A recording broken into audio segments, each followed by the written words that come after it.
My name is Sean Williams, 30 years old, and I never thought I would question whether my mother was truly dead. 2 days after we buried her empty casket, my phone lit up with a message from her number. I'm not dead.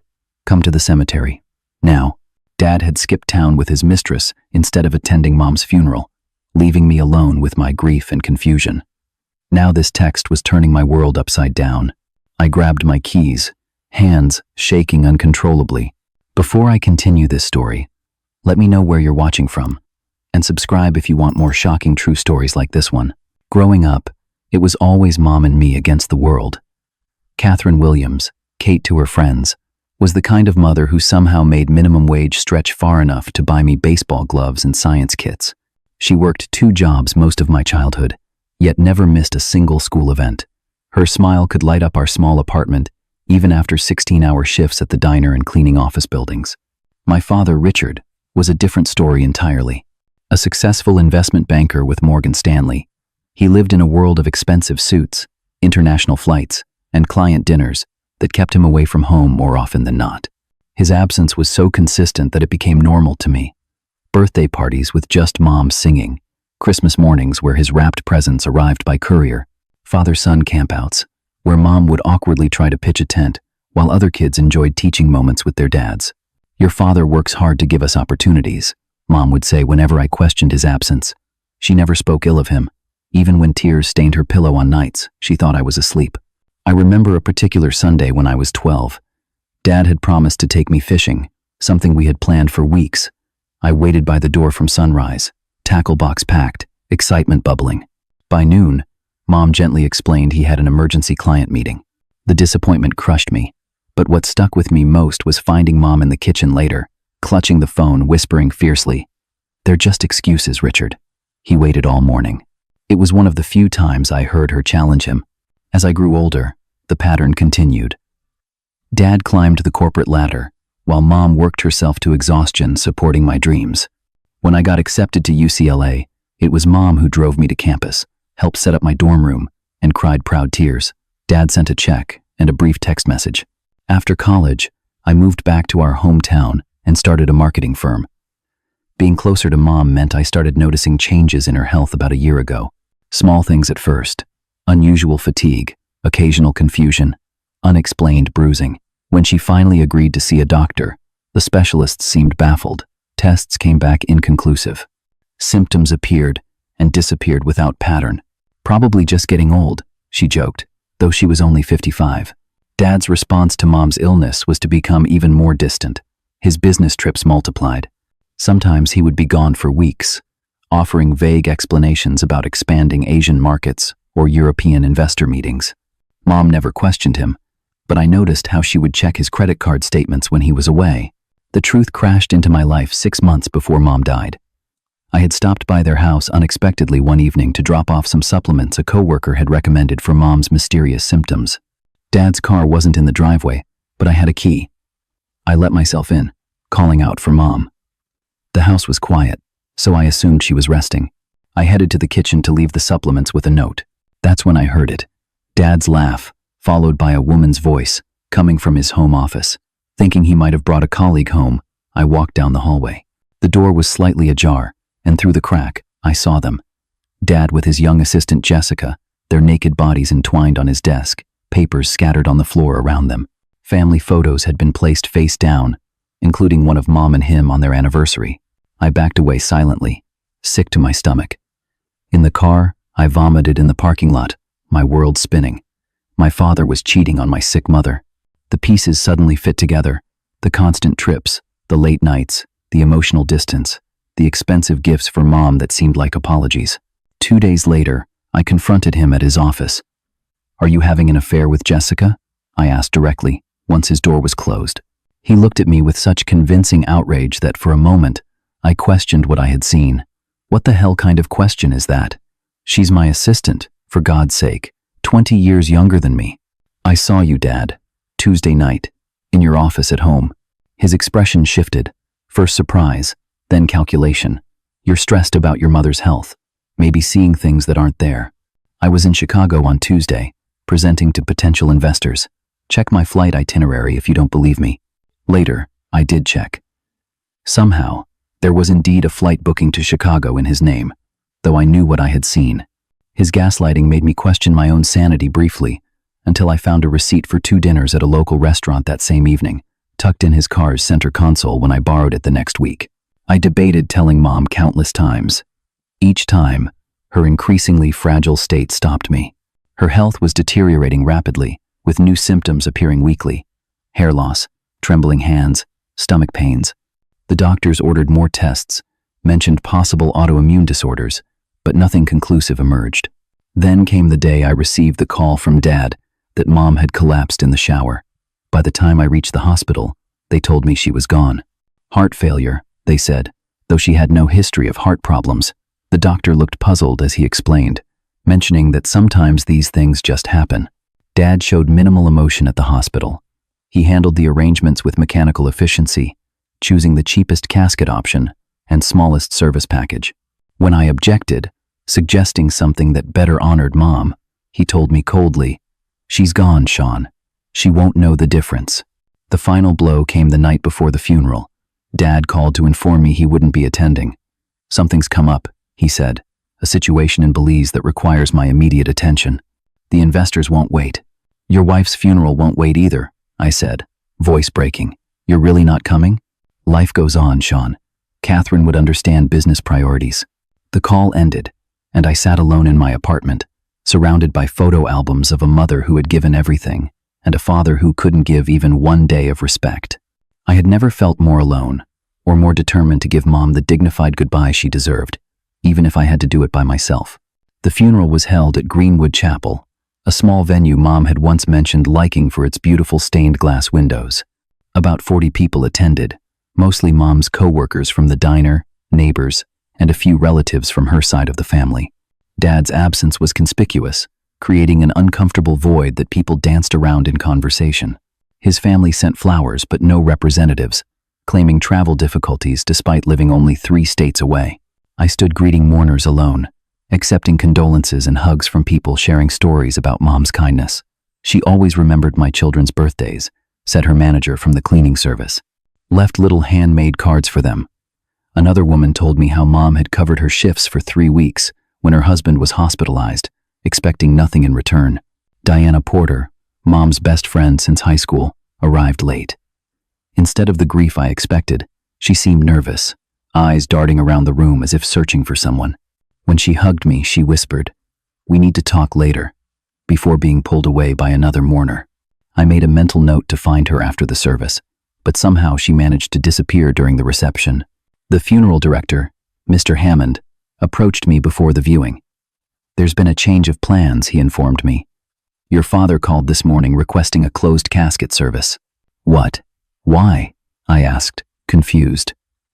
Mom had specifically mentioned wanting an open casket in one of our difficult but necessary conversations during her illness. "Family preference," Hammond replied vaguely. "All the paperwork is in order." He hurried away before I could question him further. Standing beside the closed casket during the service, something felt profoundly wrong. Mom's favorite pearl necklace, the one she had asked to be buried with, was sitting in my pocket. Dad had insisted I keep it as a memento, contradicting Mom's wishes. Now the closed casket prevented me from fulfilling her request. After the service, I overheard a hushed conversation between Hammond and a woman I didn't recognize. The arrangements were irregular, but the paperwork cleared, Hammond was saying. "Family dynamics aren't my business." They noticed me approaching and immediately separated, the unknown woman slipping out a side door. Returning to my parents' house afterward felt surreal. The emptiness echoed with Mom's absence, but there were other strange elements. Dad's closet was half empty, clothes hastily removed with hangers left askew. His passport was missing from the desk drawer where they kept important documents. Mom's jewelry box had been rummaged through, though nothing seemed obviously missing besides the pearls I had. In Dad's home office, the computer was still on. I knew his password.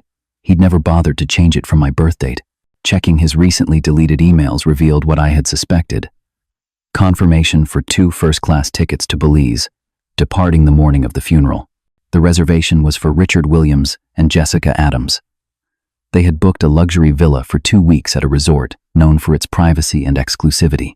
My grief transformed into rage. While Mom lay cold in her grave, Dad was sipping cocktails on a beach with his mistress. I smashed my fist into the wall, leaving a hole in the plaster that matched the one in my heart. That night, I received a strange phone call from a number I didn't recognize. When I answered, there was nothing but breathing for several seconds before the caller hung up. I tried calling back, but it went straight to voicemail with no personal greeting. Sleep became impossible. I paced the house, finding myself drawn to Mom's belongings. Her scent still lingered on her scarves. Her reading glasses sat on her nightstand beside a half-finished novel, a bookmark placed carefully on page 173. It was as if she had just stepped out and would return any minute to continue reading. The next day brought more oddities. The funeral home called asking about payment arrangements, claiming Dad's check had bounced. When I visited Mom's doctor to collect her medical records, the receptionist gave me a strange look and said they had already been collected by family the previous day. That evening, alone in the empty house, I became convinced I wasn't alone. Floorboards creaked in unused rooms. A shadow passed by a window. When I investigated, nothing was there, but a garden gate was swinging open in the still air. Mom's favorite roses had been disturbed, one cut cleanly from its stem, nowhere to be found. My mind was unraveling with grief, exhaustion, and growing suspicion. Something about Mom's death and Dad's behavior didn't add up, but I couldn't piece together what was happening. I finally collapsed into Dad's recliner around midnight, too drained to make it upstairs to bed, drifting into uneasy sleep with Mom's photo clutched to my chest. The second night after the funeral brought a violent thunderstorm. Rain lashed against the windows as if trying to break in, and lightning transformed the familiar shadows of the house into threatening silhouettes. Power flickered throughout the evening, finally giving up entirely around 10 p.m. I sat in the darkness, illuminated only by candlelight and occasional lightning flashes, surrounded by Mom's photo albums. 2 days without proper sleep had left me hollow-eyed and emotionally raw. I hadn't eaten a proper meal since before the funeral, subsisting on black coffee and whatever snacks remained in Mom's kitchen. My anger toward Dad had evolved into something colder, more calculated. I had begun documenting his affair, his financial decisions, gathering information without knowing exactly why. Perhaps it was just to keep my mind occupied, to feel like I was doing something productive with my grief. The grandfather clock in the hallway had just struck midnight when my phone lit up the darkened living room. I almost didn't check it, assuming it was a work email or a concerned friend. When I finally glanced at the screen, the world stopped. "I'm not dead. Come to the cemetery. Now." The message came from Mom's number. My coffee mug shattered on the hardwood floor. My mother's phone should have been buried with her, per my instructions to the funeral home. I stared at the screen, unable to comprehend what I was seeing. Was this a cruel prank? Had Dad kept her phone and was now tormenting me? With trembling fingers, I called the number. It rang 4 times before going to voicemail. My mother's voice, the familiar greeting. "This is Kate. Leave a message, and I'll call you back as soon as I can." Hearing her voice sent shockwaves through my system. I hung up without speaking. 3 minutes later, a second text arrived. "Please hurry. Not safe to talk. Cemetery. Eastern Gate." I stood up, pacing the room, rational thought battling with desperate hope. The logical explanation was that someone had Mom's phone, perhaps a funeral home worker who had stolen it, or Dad playing some twisted game. Mom was dead. I had identified her body at the hospital, signed death certificates, watched her casket lowered into the ground. Yet a tiny, irrational part of me whispered, "What if?" I called my friend Thomas. "If I don't call you back in 2 hours, call the police," I told him. "I'm going to Greenwood Cemetery." "The cemetery? At midnight? During a storm?" "Sean, that's insane," he protested. "Someone has my mother's phone and is texting me from it, claiming to be her." "Silence then. I'm coming with you." "No," I insisted. "Stay by your phone. If this is a trap, I need someone who knows where I've gone." Before leaving, I grabbed Dad's old Louisville Slugger baseball bat from the garage and a heavy flashlight. I wasn't going in unprepared. I took photos of the text messages and emailed them to myself and Thomas as evidence of whatever was happening. The drive to Greenwood Cemetery was only 15 minutes, but it felt like crossing into another world. The storm had intensified, sheets of rain reducing visibility to mere feet. Twice, I nearly missed turns as wind buffeted my car. Around the halfway point, I noticed headlights behind me, maintaining the same distance no matter how I adjusted my speed.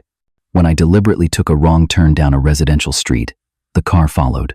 I made a sudden U-turn, and the mystery vehicle immediately turned down a side street, disappearing from view. Greenwood Cemetery appeared out of the darkness like something from a Gothic nightmare, wrought iron gates gleaming wet in my headlights. I was shocked to find the gates unlocked, chain pooled on the ground, as if someone had opened them recently. The eastern entrance was the smaller, less used access point, bordered by a grove of ancient oak trees whose branches now swayed menacingly in the wind. I parked just inside the gates, killed the engine, and sat in silence for a long moment. Rain drummed on the roof as I considered my options. I could still drive away, call the police, report the suspicious texts. That would be the sensible choice. But if there was even the slightest chance, with the bat in one hand and flashlight in the other, I stepped out into the storm. The rain soaked me instantly as I made my way down the gravel path toward the section where we had buried Mom just 2 days earlier. Each step felt like a choice between sanity and madness, yet I couldn't turn back. I needed answers, whatever they might be. The cemetery transformed at night, becoming an alien landscape of looming monuments and whispering trees. My flashlight cut a narrow path through darkness, so complete it seemed to swallow the beam a few feet ahead. The storm had intensified, rain now coming sideways, driven by wind that moaned through the headstones like lost souls. Water trickled down my neck despite my jacket's hood, and my jeans were plastered to my legs, heavy with moisture. I knew the path to Mom's grave by heart, having walked it just days ago, surrounded by mourners in black. Now, alone in the tempest, each step required conscious effort. The ground had turned to mud that sucked at my boots, as if the earth itself were trying to hold me back from whatever revelation awaited. About halfway to her plot, I noticed something that made me freeze. Fresh footprints in the mud, too recent to have been filled with rainwater despite the downpour.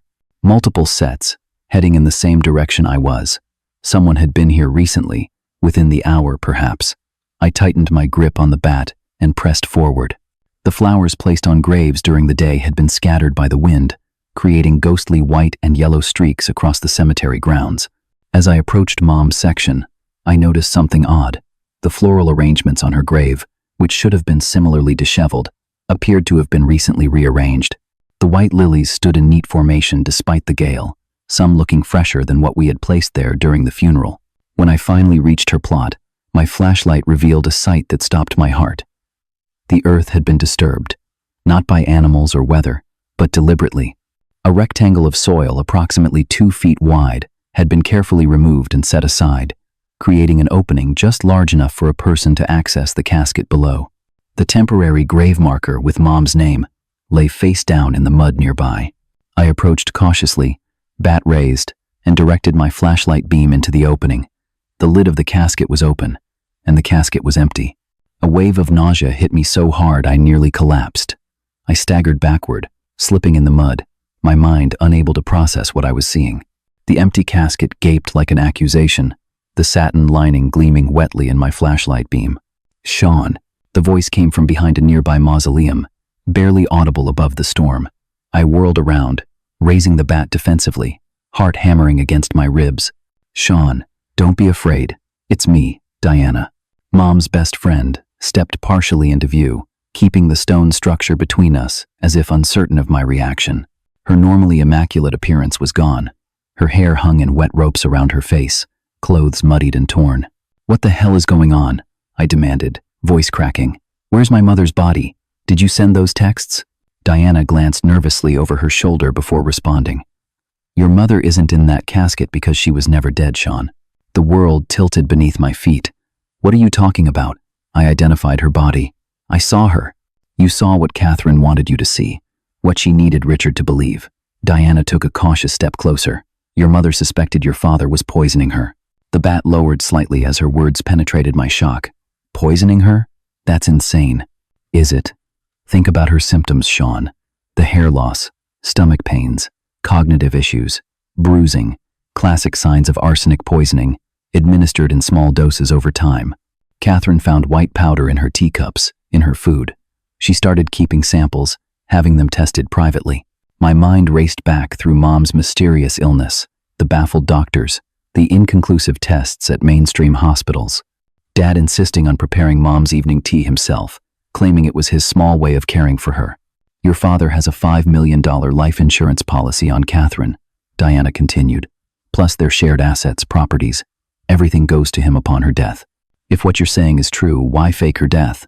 Why not go to the police? She tried. Without definitive proof, they treated it as a domestic dispute. Richard's connections in local law enforcement buried her complaints. Diana's eyes darted to the shadows again. She needed time to gather evidence, access accounts, build a case, and she needed to disappear before he succeeded. So the body at the hospital. A Jane Doe with similar physical characteristics. Dr. Martin, the attending physician that night, is my cousin. He helped arrange everything, falsified the records. The plan was for your mother to disappear, gather what she needed from offshore accounts Richard thought she didn't know about, then contact you once she was safe. My head was spinning. Where is she now? I want to see her. Diana pulled a folded paper from her pocket, handing it to me. A note, in Mom's distinctive handwriting, containing details only she would know. The exact words she said to me on my first day of college. The name of my imaginary childhood friend. The location of a birthmark on my shoulder. She's not here, Diana said. She's hiding at a safe location. But Sean, something's gone wrong. Richard somehow found out she's alive. He's been having her watched, waiting for her to contact you. That's why she couldn't risk sending the texts herself. A sudden realization hit me with sickening force. If Mom didn't send those texts, who did? Diana's eyes widened. You got texts? From Catherine's phone? When? Before I could answer, a third voice joined our conversation. Just tonight. I sent them a little over an hour ago. Dr. Martin stepped from behind a large headstone, his hospital coat exchanged for dark clothing. Diana, we need to move. Now. Richard's men found our decoy location. What does my father have to do with this? I demanded. Dr. Martin gave me a pitying look. Your father isn't just a cheating husband, Sean. The man runs money for some very dangerous people, laundering, offshore accounts, shell companies. Catherine discovered it all while tracking his affair. The insurance money is just a bonus. His real concern is what she knows about his operations. Richard has millions hidden away, Diana added. Accounts in the Caymans, property under shell corporations. Catherine found the documentation in his private safe. That's what he's really protecting. I thought about Dad's sudden trip to Belize, his insistence on a closed casket, the mysterious woman at the funeral home. The funeral director, I murmured. He was in on it too? Paid off, Dr. Martin confirmed. But Richard's figured it out. He's tracked Catherine's movements, probably through her attempts to access certain accounts. And now, headlights suddenly swept across the cemetery grounds, multiple vehicles approaching from the main entrance. Men with flashlights began fanning out among the graves, their lights dancing like fireflies in the darkness. They're here, Diana whispered, terror evident in her voice. We need to go. Now. Come with us, Sean, Dr. Martin urged. Your mother is waiting at the backup location. I can take you to her. I hesitated, my world crumbling and reforming around these new revelations. Before I could decide, shouts erupted from the direction of the approaching men. They had spotted us. Run, Diana shouted, pushing me toward the eastern woods that bordered the cemetery. We'll separate, be harder to track. Meet at the old boathouse in 2 hours. We scattered in different directions as the first shots rang out, bullets thudding into the wet earth and pinging off headstones around us. I sprinted for the tree line, rain and tears blinding me as I plunged into the forest, the sounds of pursuit fading behind me as the storm swallowed my escape. The woods bordering Greenwood Cemetery were dense and untamed, more wilderness than park. Twisted roots threatened to trip me with every step as I crashed through the underbrush, branches whipping my face. The storm raged overhead, but the thick canopy reduced the downpour to a steady drip that mixed with the sweat and tears on my face. My lungs burned with each ragged breath. After 10 minutes of panicked running, I finally collapsed against the massive trunk of an oak tree, trying to still my breathing enough to listen. Over the pounding of blood in my ears and the rumble of thunder, I detected voices in the distance. The searchers had entered the woods. I extinguished my flashlight immediately, plunging myself into near-total darkness. My eyes gradually adjusted, allowing me to make out vague shapes in the gloom. The voices grew clearer as they approached my position, and with them came the unmistakable sound of my father's commanding tone, spread out in a grid pattern. She can't have gone far. The son is secondary, but bring him in if you find him. I want her documents. I pressed myself harder against the tree trunk, hardly daring to breathe. Through the foliage, I could make out flashlight beams cutting through the darkness about 50 yards away. One of the lights illuminated a group of men in dark rain gear, and at their center stood my father, Richard Williams, impeccably dressed despite the weather, protected by an umbrella held by one of his companions. "Sir, should we check the old Douglas property?" one man asked. "Already covered. Nothing there." Dad's voice was cold, businesslike. "Jones thinks she might be using Sean to move the evidence offshore. The idiot probably doesn't even realize he's being played." A phone rang, and Dad answered it immediately. "Williams, yes? When?" His voice sharpened. "That's impossible. Those accounts were untraceable." A long pause. "How much did she transfer?" "Jesus Christ. Find her now." The venom in his voice was alien to me, nothing like the emotionally distant but generally calm father I had known. This was the voice of a predator, of someone used to giving orders that carried life or death consequences. "The son is a liability now," Dad continued to whoever was on the phone. "Too many variables. If he's seen the documents, he knows too much. Make it look like an accident. Same plan we discussed for Thompson's wife last year." My blood turned to ice. Thompson had been Dad's business partner, whose wife died in a suspicious boating accident the previous summer. Dad had attended the funeral, had comforted Thompson's children with seemingly genuine sympathy. "Let's move northeast," Dad commanded the search party. "The boathouse is a likely rendezvous point." The searchers moved away, their lights gradually disappearing among the trees. I remained frozen in place for several minutes after they had gone, my mind struggling to accept that my father had just casually ordered what sounded like my murder. Once certain they were gone, I began moving in the opposite direction, away from both the cemetery and the boathouse where Diana had suggested meeting. That location was now compromised. I needed a safe place to think, to process what was happening, to decide who, if anyone, I could trust. The old family cabin came to mind. Located about 3 miles from the cemetery, it was a small hunting property my grandfather had owned, mostly forgotten since his death 15 years earlier. Dad had kept it for tax purposes, but considered it beneath him to visit such a rustic place. Mom and I had occasionally used it for weekend getaways when I was in high school. The journey through the storm-lashed woods was grueling. Without paths to follow, I navigated by memory and instinct, using occasional lightning flashes to orient myself. Twice I had to hide as search parties passed nearby, men with professional equipment calling to each other in terse, military-like communications. By the time I reached the cabin, I was bleeding from dozens of scratches, soaked to the bone, and shivering uncontrollably. The small structure stood dark and abandoned, partially reclaimed by nature. The key was still hidden under the false rock by the back step, exactly where it had been for 20 years. Inside, the cabin smelled of dust and disuse. I didn't dare turn on lights, instead using my phone's screen for minimal illumination as I searched for supplies. An old kerosene lantern provided modest light once lit, its flame carefully shielded from the windows by a suspended blanket. As the feeble warmth from the lantern began to thaw my frozen fingers, my thoughts turned to Diana's claims. Could Mom really be alive? Was my father actually capable of murder? The evidence was mounting. His callous behavior after Mom's death, the empty casket, the armed men hunting through the woods, his chilling phone conversation. While searching for dry clothes in the bedroom closet, my hand struck something hard behind a stack of old blankets. Pulling the object forward, I discovered a metal lockbox I had never seen before. It had no key, but the cheap lock gave way after a few minutes of working at it with a screwdriver from the kitchen drawer. Inside was a diary bound in faded blue leather, unmistakably my mother's handwriting filling its pages. The first entry was dated 18 months earlier. "Richard brought home flowers today. No occasion." The same thing he did after the Miller incident. I'm starting to see the pattern now. Gifts always come after his business associates, have misfortunes, perhaps guilt, or celebration disguised as apology. I flipped forward, reading entries at random. Found white residue again in my teacup this morning.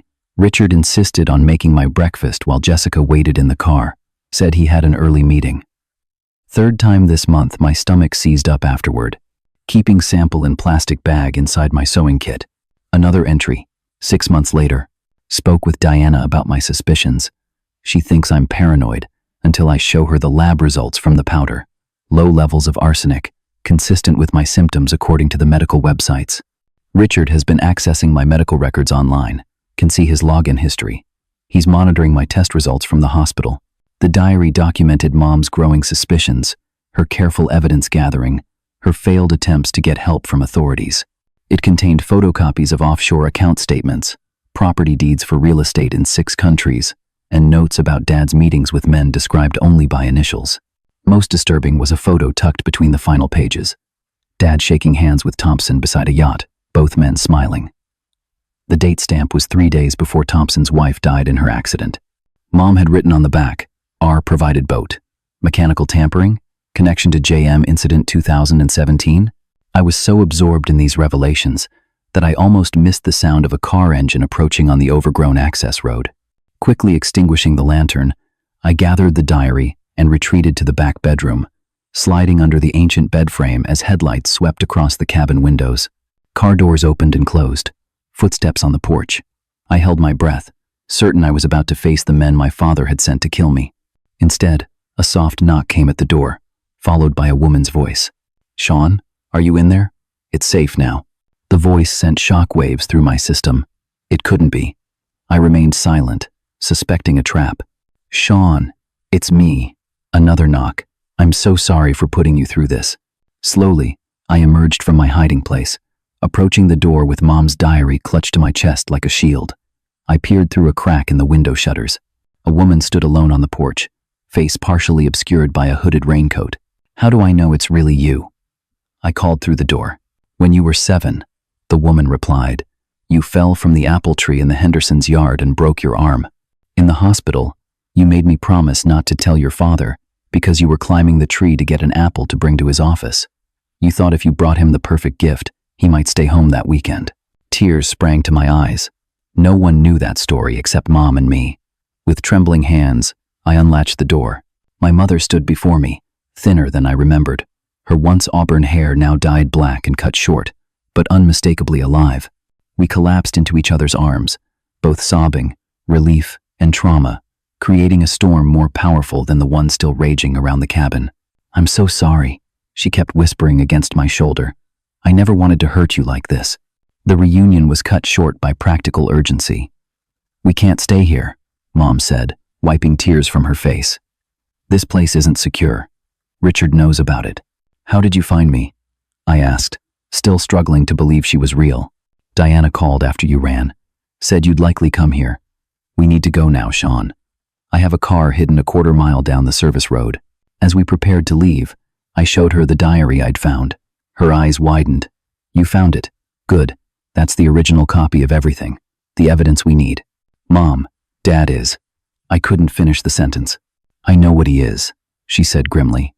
"I've had 16 months to learn exactly what kind of monster I married, and now we're going to stop him." We slipped out into the night, the storm finally beginning to abate, heading toward a confrontation I never could have imagined when I woke up that morning believing my mother was dead. Mom's car turned out to be a nondescript tan Toyota, at least 15 years old, perfect for remaining unmemorable in traffic. As we drove through back roads, avoiding main highways, she filled in the gaps in the story. Her plan to fake her death had come after months of gathering evidence on Dad's criminal activities, which extended far beyond mere financial crimes. "Your father isn't just laundering money," Mom explained, eyes fixed on the dark road ahead. "He's facilitating everything from arms dealing to human trafficking, creating the financial infrastructure that makes it possible. The people he works with are not the kind who allow loose ends." She had discovered his double life accidentally, finding encoded spreadsheets on their shared home computer.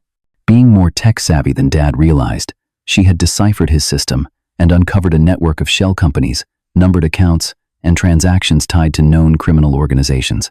When I first found suspicious transfers, I convinced myself there must be a legitimate explanation, she said. But then I connected the accounts to news stories about weapons shipments, to conflict zones, to businesses that were fronts for trafficking operations. And I realized the comfortable life we had was built on human suffering. The poisoning had begun shortly after. She started asking seemingly innocent questions about his business associates. As her mysterious illness progressed, she had connected with Diana, whose brother had been an FBI agent before being killed in what was officially ruled a hunting accident. Diana believed her brother had been investigating Richard's network before his death. "We needed to make Richard believe I was dead, so he would lower his guard," Mom continued. "The plan was for me to disappear for just long enough to get the evidence to the right people at the FBI, people not in Richard's pocket. Diana's cousin at the hospital helped arrange the death certificate and death scene. A Jane Doe with similar features who had died of natural causes served as my body double for the brief viewing at the hospital. But I identified you, I said, still struggling with the memory. The viewing was deliberately brief, in a darkened room. Grief plays tricks on perception, Sean. You saw what you expected to see. Her voice broke slightly. Involving you in the deception was the hardest part. I wanted to tell you, but we couldn't risk Richard suspecting anything if your reaction wasn't genuine. What went wrong with the plan? I asked. Richard moved faster than we anticipated. He must have had suspicions, because he immediately began liquidating certain accounts after my death. Then he started hunting for the evidence I'd collected. We think he has someone inside the FBI feeding him information about the investigation we were trying to build. We arrived at a small motel on the outskirts of a neighboring town. The room was already rented under a false name, paid in cash. Inside, we found Diana and Dr. Martin waiting, along with a thin man in his 50s introduced as Agent Baxter, one of the few FBI agents Mom trusted completely. We need to move quickly, Baxter said after introductions. Your father's connections run deep, but not as deep as he thinks. We've been building a case against his network for years, but could never get close enough to the financial core. Your mother's evidence is the missing piece. The plan they had developed was both simple and terrifying. Using the offshore account information Mom had discovered, they would set a trap for Dad, making it appear that one particular account was still accessible and had not been included in his post-death cleanup. The bait would be information about Mom's survival and her evidence cache. Richard's greed will bring him personally, Mom predicted. He doesn't trust his associates enough to handle something this important. He'll want to contain the situation himself. I would be the point of contact, claiming to have discovered the truth and demanding answers. The meeting would take place at a restaurant the following evening, public enough to discourage immediate violence but private enough for our purposes. Every word would be recorded, with FBI agents positioned throughout the establishment. It's dangerous, Baxter acknowledged, but with proper preparation, it gives us our best shot at getting a confession. I spent the next day being coached on exactly what to say, what evidence to reveal, and how to respond to different scenarios. Mom and I rehearsed various approaches, trying to anticipate how Dad would react to each revelation. Wireless recording devices were fitted to my clothing, tested and reconfigured until they were undetectable. Remember, Baxter warned, your father is a sophisticated criminal. Don't underestimate him. He's maintained his double life for decades. When the appointed time arrived, I sat alone at a corner table in Marcello's Italian restaurant, nursing a glass of water, trying to control my trembling hands. The lunch rush had ended, leaving the restaurant half empty as planned. Agent Baxter sat 2 tables away, posing as a businessman working on a laptop. 3 other agents were strategically positioned throughout the restaurant and parking lot. Dad arrived precisely on time, immaculately dressed in one of his $1,000 suits, looking tanned and rested from his Belize getaway.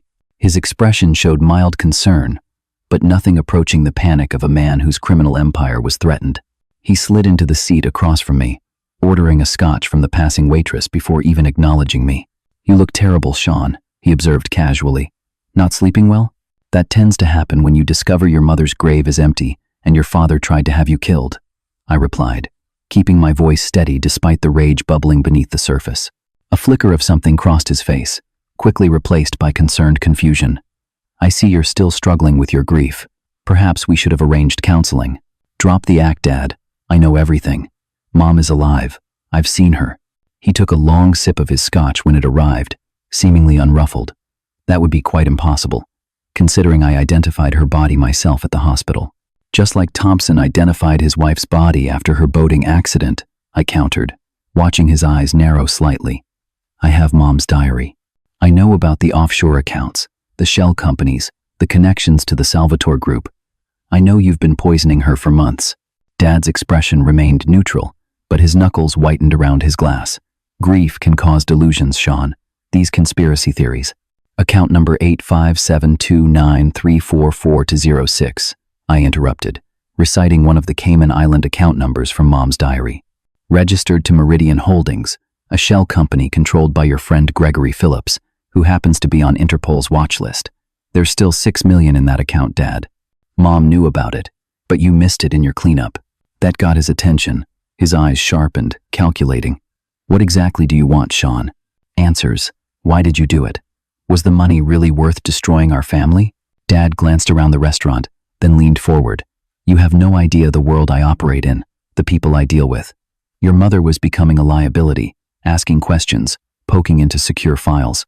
At first, I thought she was just being nosy, but then I found evidence she was copying documents. So you decided to kill her? I asked, disgust evident in my voice. I decided to protect what I'd built, he corrected coldly. Everything I did to secure our family's future. The houses, your education, the comfortable life, none of it comes free. By laundering money for criminals? By helping arms dealers and human traffickers? He smiled thinly. The world runs on money, Sean. Someone manages its flow. Might as well be me, profiting from what would happen anyway. I placed Mom's diary on the table, watching his eyes fix on it hungrily. This contains everything: account numbers, contacts, meeting dates, properties. Everything needed to dismantle your entire operation. How much? He asked immediately. Excuse me? Don't be naive. How much do you want for the diary and your silence? Name a figure. Be reasonable, and you'll never have to work another day in your life. The casual way he attempted to buy me off, to make me complicit in his crimes, ignited a fury I could barely contain. You think this is about money? You tried to murder my mother. You ordered men to kill me. Dad sighed as if I were being tediously moral. Unfortunate necessities. Business decisions, not personal ones. He reached inside his jacket, producing a checkbook. 1 million. Cash transfers can be arranged within 24 hours. Walk away. Live your life. Forget this unpleasantness. Like Jessica helped you forget, Mom? I asked. Is she just another business arrangement too? A cold smile crossed his face. Jessica serves multiple purposes in my organization. Companionship is just one of them. She's actually quite talented at moving certain types of merchandise across borders. I realized with horror he was talking about human trafficking victims. You're a monster. I'm a pragmatist, Sean. The world is full of monsters. I simply profit from their existence. He wrote out a check, sliding it across the table. 2 million. Final offer. Take it, or suffer the consequences. I stared at the check, then back at him. There's something you should know about that account I mentioned. Yes? His eyes gleamed with avarice. It doesn't exist. We made it up to see if you'd incriminate yourself. I stood slowly, which you just did, on multiple recordings. Dad's face transformed, rage replacing the calculated charm. He lunged across the table, reaching for my throat. You stupid boy. Do you have any idea what you've done? Agent Baxter appeared instantly, weapon drawn. Federal agent. Hands where I can see them, Mr. Williams. Dad froze, then slowly raised his hands, eyes burning with hatred. You're dead, he whispered to me. Whatever happens to me, my associates will find you. As the FBI agents moved in to arrest him, a commotion at the restaurant entrance drew everyone's attention. Jessica burst in, scanning the room frantically. Instead of running to Dad's side, she approached Agent Baxter, pulling out identification. Special Agent Jessica Adams, FBI Undercover Division, she announced, showing a badge. I've been embedded in Richard Williams' operation for the past 14 months, gathering evidence on his network of financial crimes. Dad's face contorted with shock. You were gathering evidence on every aspect of your operation, Jessica confirmed coldly, including your attempt to murder your wife and your instructions regarding Sean last night in the woods. We have it all on tape, Richard. As Dad was led away in handcuffs, the full impact of what had just occurred hit me. My father was a criminal, a would-be murderer. His mistress was an FBI agent. My mother was alive. Nothing in my life was what I had believed it to be just 3 days earlier. Jessica approached me as the restaurant cleared. I'm sorry for the deception, Sean. I was assigned to get close to your father after the FBI suspected his involvement in financial crimes. I never anticipated how deep it would go, or that he would target his own family. Did you know my mother was alive? I asked. Not until yesterday. When Richard began mobilizing resources to find her after the funeral, I realized something bigger was happening and contacted my superiors. That's when they connected me with Agent Baxter's operation. As Jessica spoke, Mom entered the restaurant from a back entrance, rushing to embrace me. It's over, she whispered. It's finally over. But looking at the space where my father had sat moments before, I wondered if anything would ever truly be over, or if the aftershocks of his betrayal would reverberate through our lives forever. The weeks following Dad's arrest unfolded like scenes from a movie I was watching rather than living. News outlets ran sensational headlines about the investment banker double life and wife returns, from the dead to catch killer husband. Reporters camped outside our home until Mom and I relocated to a secure apartment arranged by the FBI while the investigation continued. The legal process moved with surprising speed given the high-profile nature of the case. Dad was denied bail due to his international connections and the flight risk he presented. His assets were frozen, his passport surrendered, his powerful friends suddenly developing amnesia when questioned about their relationships with him. The paperwork to legally resurrect my mother was Byzantine in its complexity. Death certificates had to be invalidated, insurance companies notified, property rights restored. Each form represented another step, back into a life that had been temporarily suspended. "It's strange," Mom commented one afternoon as we tackled another stack of documents, "how much easier it is to die than to come back to life." During this period, we discovered several other women had died under suspicious circumstances connected to Dad's business associates. Thompson's wife was just one of 4 potential victims identified during the investigation. A support group formed naturally among the surviving family members, all of us processing similar betrayals. William Thompson's teenage children, now orphaned after their father's suicide in custody, became particularly important to Mom. "They're victims too," she explained after inviting them to dinner one evening. "They lost both parents to Richard's world, even if they don't understand it all yet." My own process of accepting the truth about Dad moved in unpredictable waves. Some days I could analyze his crimes dispassionately, helping federal prosecutors understand his business operations based on Mom's evidence. Other days, childhood memories would ambush me: Dad teaching me to ride a bike, his rare proud smile at my college graduation, and I would be overwhelmed by confusion and loss. "How do you reconcile the father I knew with the man who tried to kill you?" I asked Mom during one particularly difficult evening. She considered the question carefully before answering. "I don't think we can reconcile them, Sean. The Richard I married, and the man he became, or perhaps always was, aren't the same person in any meaningful way.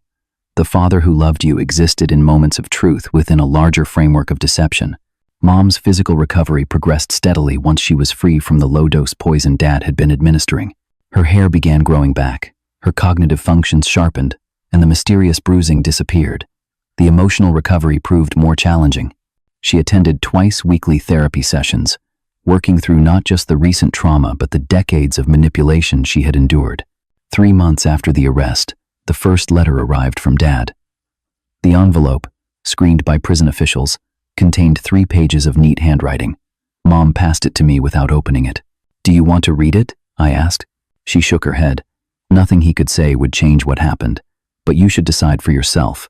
The letter contained no apologies, only carefully constructed justifications and implied threats wrapped in concern. "Certain business associates remain at large," he wrote. "Family connections still matter to them. A cooperative approach to my legal situation would benefit everyone's long-term health and happiness." I shredded the letter and blocked future correspondence from him. Mom nodded approval when I told her, saying simply, "Boundaries are healthy." 6 months after his arrest, Dad's trial began. The evidence was overwhelming. Mom's meticulous documentation, Jessica's undercover recordings, financial records seized during raids on his offices, and testimony from former associates seeking leniency deals. Most damning were the audio recordings from the cemetery, capturing his explicit instructions regarding my elimination. Mom's testimony lasted 3 days. She sat straight-backed in the witness box, meeting Dad's gaze without flinching as she detailed the poisoning, her suspicions, and her desperate plan to escape.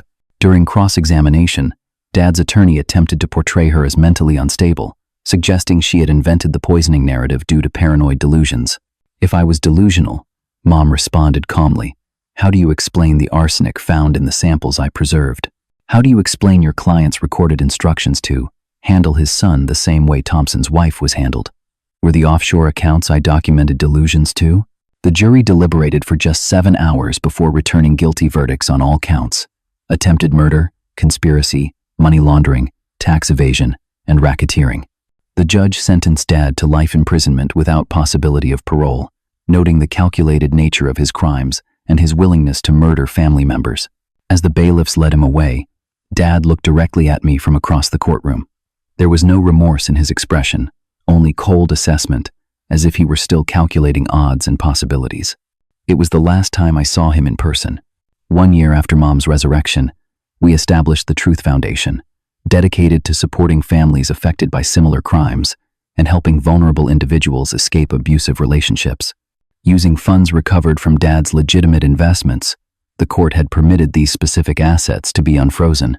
We created emergency housing, legal aid resources, and counseling services. Mom found purpose in running the foundation, her organizational skills, and personal experience, making her uniquely qualified to understand victims' needs. I contributed part-time while rebuilding my marketing business, finding unexpected meaning in creating campaigns for nonprofits and ethical businesses. At the foundation's first public event, I found myself standing at a podium, looking out at faces that included Mom, Diana, Dr.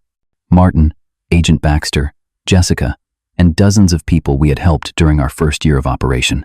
Most betrayals don't come from strangers, I told the audience. They come from those we trust most, often hiding behind masks of respectability and love. My father wore such a mask for decades, nearly destroying our family in the process. But his betrayal ultimately failed because of one thing he never understood. True family is defined by honesty and love, not by blood or obligation. I glanced at Mom, who smiled encouragingly from the front row. The journey from victim to survivor isn't linear or easy. Some days the pain feels as fresh as the first moment of betrayal. But each day we choose truth over deception, compassion over vengeance. We reclaim another piece of ourselves.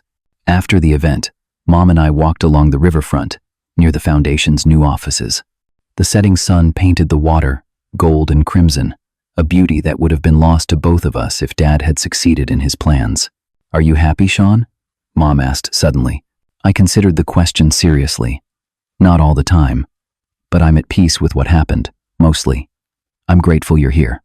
The rest is still unfolding. She nodded, understanding the complexity behind my answer. That's all we can ask for, I think. To keep unfolding, keep healing, keep finding moments of joy despite everything. As we watched the sun sink below the horizon, I realized the most profound lesson from our ordeal. The human capacity for resilience is stronger than the capacity for betrayal. Dad had nearly destroyed us with his deception, but in surviving, we had built something stronger, more authentic than what existed before. Have you ever experienced betrayal from someone you trusted completely? How did you find the strength to move forward? Let me know in the comments below. And if this story touched you, please like, subscribe, and share it with someone who might need to hear that healing is possible even after the deepest betrayals. Thank you for listening to my journey. And remember, the truth may be painful, but it always sets us free in the end.